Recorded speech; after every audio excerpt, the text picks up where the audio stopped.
Britain সফর শেষে শনিবার সন্ধ্যাতেই কলকাতায় ফিরবেন মুখ্যমন্ত্রী মমতা বন্দ্যোপাধ্যায়।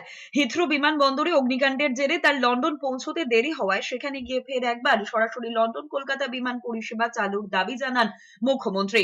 মমতা বন্দ্যোপাধ্যায়ের সফরের মধ্যেই টেকনো ইন্ডিয়া গোষ্ঠীর সঙ্গে যৌথভাবে কলকাতা ফুটবল স্কুল চালুর মৌ স্বাক্ষর করে বিখ্যাত ফুটবল ক্লাব ম্যানচেস্টার সিটি। এদিকে অক্সফোর্ড বিশ্ববিদ্যালয়ের কেলগ কলেজের প্রাক্তনীর আমন্ত্রণে সেখানে সামাজিক উন্নয়ন, নারী, শিশু এবং প্রান্তিক অংশের উন্নয়ন নিয়ে বক্তৃতা দেন মুখ্যমন্ত্রী। ইংরেজি বক্তৃতার মধ্যেই বারবার বাংলায় মা মাটি মানুষ কন্যাশ্রী স্বাস্থ্য সাথী উচ্চারিত হচ্ছিল। তার ভাষণে উঠে আসে টাটা গোষ্ঠীর নামও।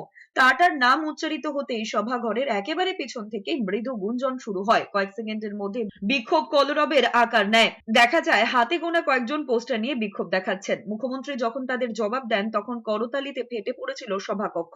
কর্তৃপক্ষের তরফে গোটা ঘটনার জন্য মুখ্যমন্ত্রীর কাছে দুঃখ প্রকাশ করা হয়েছে। কেলগ কলেজ কর্তৃপক্ষের কাছে কলকাতায় ক্যাম্পাস তৈরির আর্জিও জানিয়েছেন মুখ্যমন্ত্রী।